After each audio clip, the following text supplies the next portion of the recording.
Bonsoir tout le monde, bienvenue chez Combo. Je vais me présenter rapidement. Je m'appelle Stéphanie, je suis Engineering Manager chez Combo depuis 4 ans. Pour ceux qui ne connaissent pas Combo, alors on est une scale-up de 150 personnes, dont une trentaine à l'équipe tech. Ça fait 7-8 ans qu'on existe et on a fait une levée de fonds en début d'année de 40 millions pour pouvoir recruter plus de devs.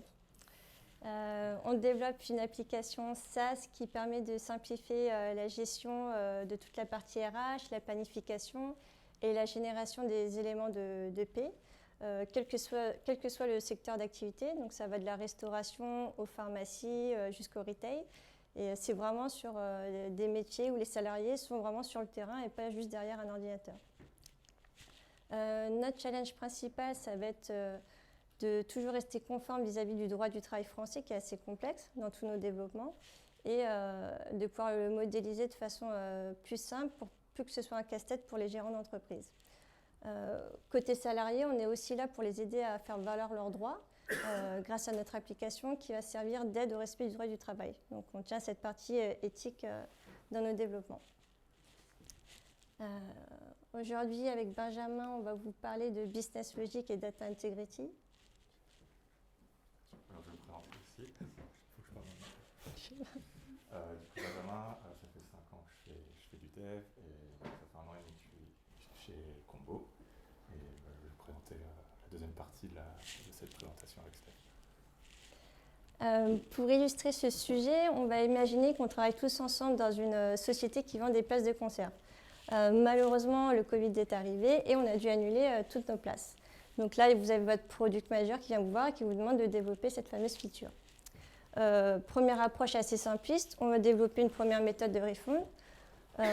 Son rôle, ça va être 1, de débiter notre compte, 2, de recréditer l'argent sur le compte du participant et 3, d'envoyer une notification pour lui dire que le remboursement est bien passé.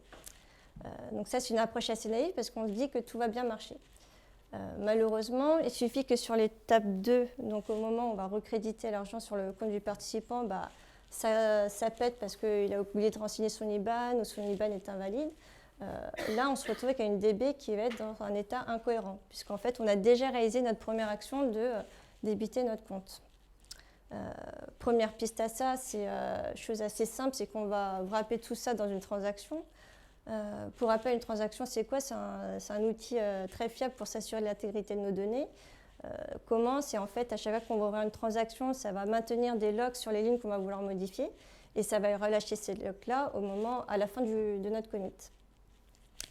Il y a plusieurs problèmes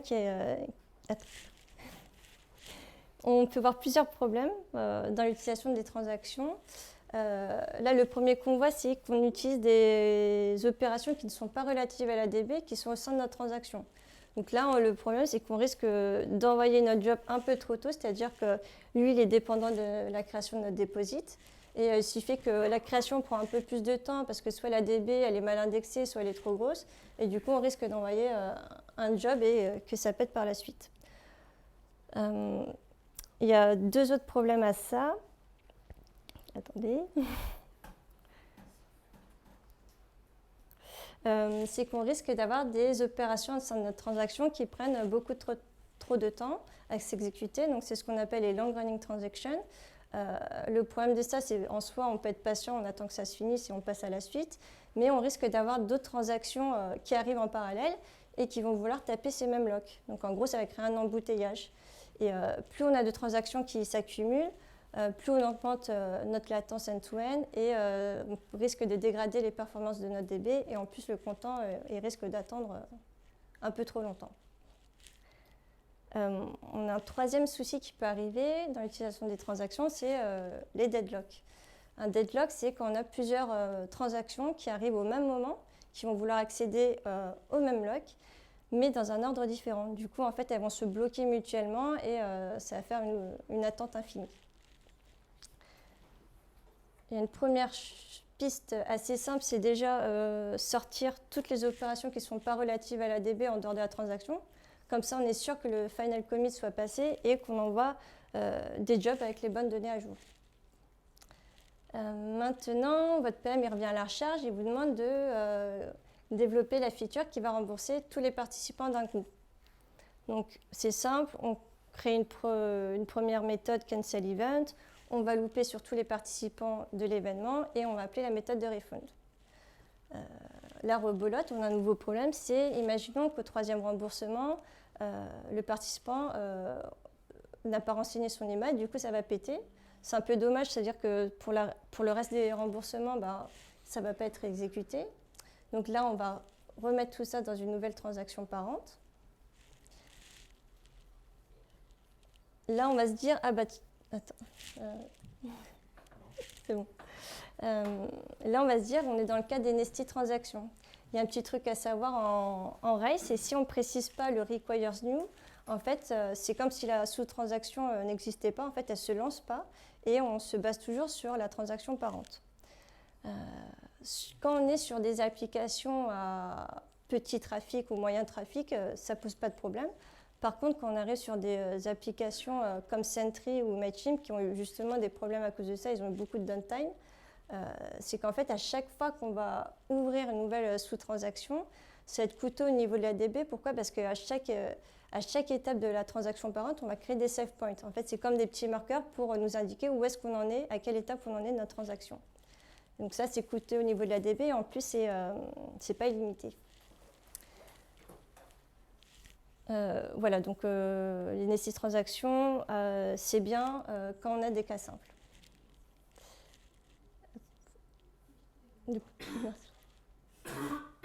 Après.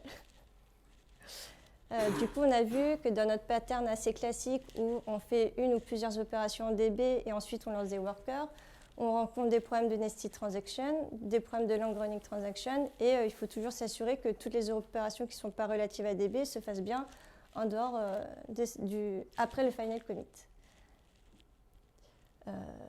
Du coup, je pense que les transactions, ça reste toujours un très bon outil dans les cas simples, mais plus votre produit va grandir, plus votre PM va revenir et rajouter de la business logic dans nos workflows.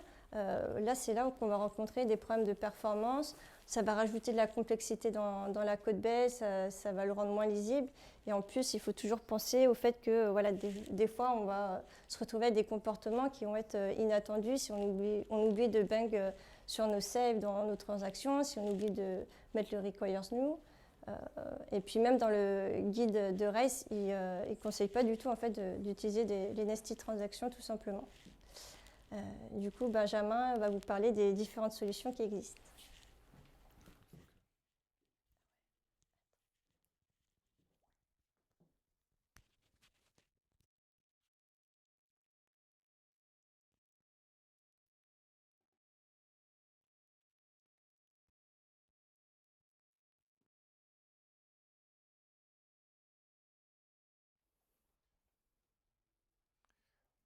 Ok, alors du coup, quelle solution pour gérer les business transactions et les jobs asynchrones ou les événements? Il se trouve qu'il y a d'autres personnes qui ont réfléchi à ces problèmes et qui ont designé des patterns. On va en voir deux et ensuite voir quelle solution on a choisi chez Combo. Alors le premier pattern s'appelle loadbox pattern. Donc ici, on va par exemple faire dans le cas de la création d'un user, on va créer notre user dans l'order table, qui est la table user. Et on va avoir à côté de ça une outbox table. Donc cette outbox table, c'est une table dans laquelle on va écrire notre job. En fait, le job, il ne va pas être en queue directement. Il va être écrit dans une table dans la même DB que la DB qu'on utilise. Et tout ça va être wrappé dans la même transaction. Ce qui fait que si la transaction n'est pas commit, et ben en fait, le job ne sera jamais en queue. Une fois que la transaction va être commit, on va avoir un process dans le queuer qui va lire loadbox table et qui va prendre, par exemple dans le cadre d'un job sidekick, on va écrire dans le loadbox table les informations, le nom du job avec ses arguments. L'enqueuer va lire cette table et va enqueue le job dans sidekick, puis supprimer la ligne dans l'outbox table. Donc comme ça, on n'aura jamais de jobs qui vont se lancer avant que la transaction soit commit. Du coup, donc ça règle notre problème de job asynchrone qui s'enqueue avant le commit en DB, mais ça ne règle pas nos problèmes de nested transaction et de transactions qui sont ouvertes très longtemps. Alors un autre pattern, c'est le saga pattern. Alors donc ce pattern, il va répondre à la problématique de transactions qui vont être un peu cross-service. Donc par exemple, ici, on va avoir un premier service. Qu'est-ce qui se passe si on a plusieurs services, potentiellement avec, dans le cadre de microservices, avec des bases de données différentes.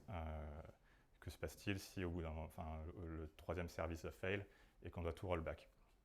Donc, en fait, la saga, ça va être une suite de local transactions.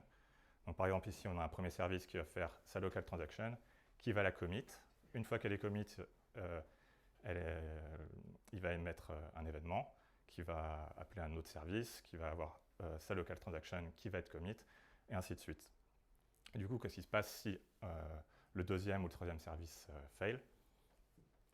Donc là, on a un exemple avec Temporal Ruby, donc là, c'est une gemme qui utilise le saga pattern. Ici, on a une implémentation classique d'un booking quand vous réservez votre hôtel en même temps que votre location de voiture et votre vol d'avion. Les trois sont faits avec des services différents. Et si au cours du process, il y en a un qui fail, comment revenir en arrière? Donc en fait, c'est fait avec ce qu'on appelle des compensations.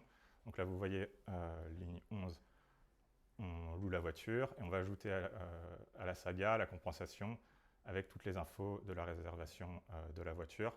Et si, par exemple, après avoir réservé la chambre, ça échoue, on aura toutes les informations pour revert tout ce qui a été fait en fait. Donc c'est très bien, ça peut répondre en partie à notre problématique, mais c'est un peu overkill pour une application qui n'est pas en microservice, pas distribuée par exemple.